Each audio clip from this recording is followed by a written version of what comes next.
राज्याचे उपमुख्यमंत्री एकनाथ शिंदे आज लातूर जिल्ह्याच्या दौऱ्यावर होते. 25,000 कार्यकर्त्यांचा पक्षप्रवेश कार्यक्रम या ठिकाणी झाला असून शिवसेनेत कोणीही काही मागणी करावी मी ते देणार असल्याचं सांगत वॉन्टेड चित्रपटातला डायलॉग बोलत मैं जो कमिटमेंट करता हूं वो पूरी करता हूं असा डायलॉग मारलाय. पाहुयात नेमकं काय म्हणाले राज्याचे उपमुख्यमंत्री एकनाथ शिंदे यांचं अनकट भाषण. आज मी त्यांना शुभेच्छा दिलेल्या आजची सभा ही वेगळंच काही सांगून जातीये आणि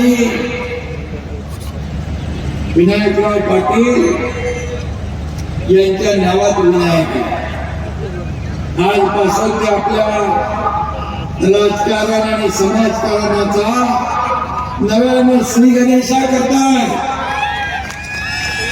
यासाठी त्यांचं मनापासून अभिनंदन करतो. खरं म्हणजे विनायकरावांसारखा अनुभवी नेता ते माझे आमदार राहिलेत, माझे मंत्री राहिलेत, त्याने केलेलं गोरगरिबांसाठी काम आपल्याला माहित आहे आणि म्हणून त्यांच्या प्रेमापोटी 25,000 लोक त्यांच्या नेतृत्वाखाली शिवसेनेमध्ये येत आहेत. हा इतिहास आहे, ऐतिहासिक सोहळा. आणि म्हणून मी त्यांचं मनापासून अभिनंदन करत असताना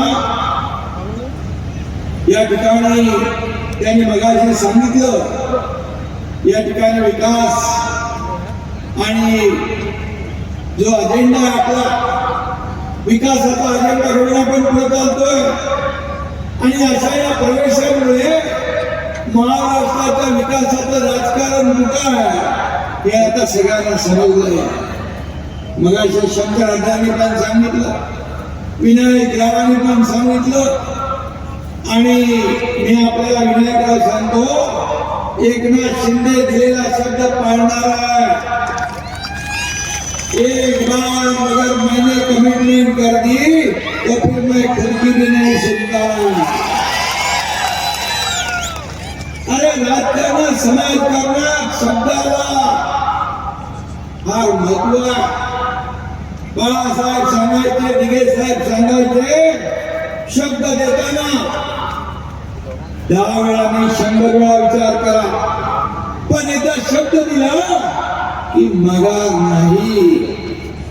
आणि म्हणून एकनाथ शिंदेवर विश्वास ठेवून इथं आमचं संजय राठोड, हेमंत पाटील, सगळे आमदार, बालाजी सगळे भंडारकर, कोण सगळे आमचे आमदार, माझी आमदारपणा आणि या एकनाथ शिंदेवर विश्वास ठेवून 2022ला एक इतिहास या महाराष्ट्रात घडला.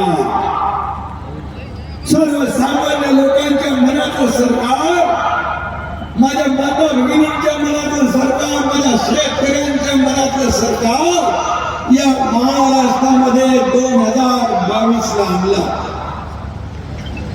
आणि मी मुख्यमंत्री झालो, मला अभिमान आहे. तुम्ही विनायकराव मगाशी सांगितलं, काम सांगायला गेलो तर वेळ पुरणार नाही. खरा मला अभिमान आहे. मी मुख्यमंत्री असताना माझ्या लाडक्या बहिणींसाठी योजना करण्याची संधी मला मिळाली.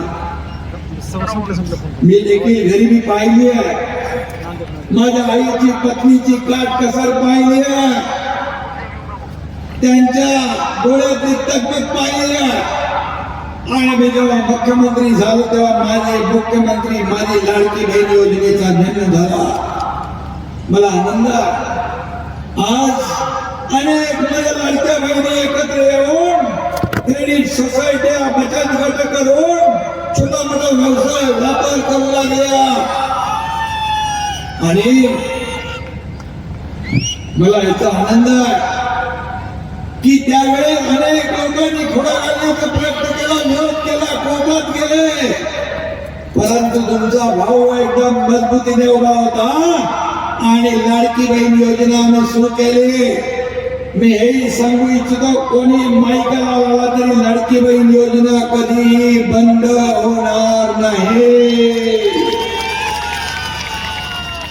विनायकराव तेव्हा आम्ही शेतकऱ्यांचं कर्जमाफीचा घोषणा केली, निवडणुकीच्या दरम्यान आश्वासन दिलं आणि ते आश्वासन देखील आता बजेटमध्ये मुख्यमंत्री देवेंद्रजीने या ठिकाणी ती घोषणा आम्ही केली 30 जून पर्यंत शेतकऱ्यांचं 2 लाखापर्यंत विनायकराव कर्ज माफ होणार.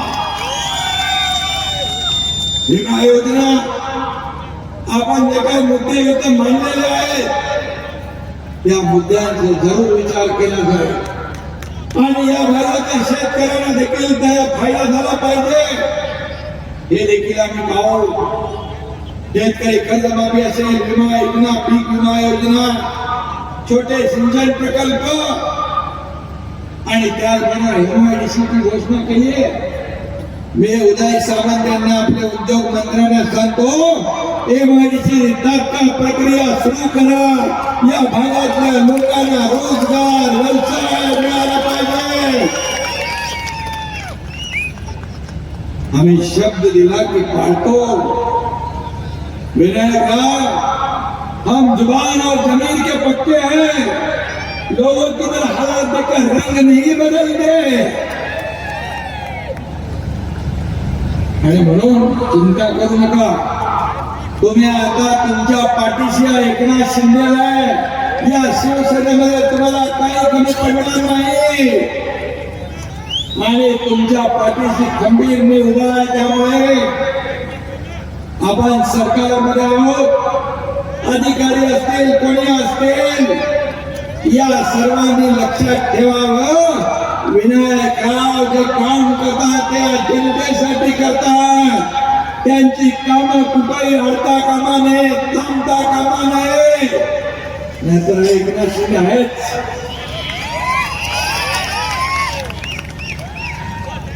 आणि म्हणून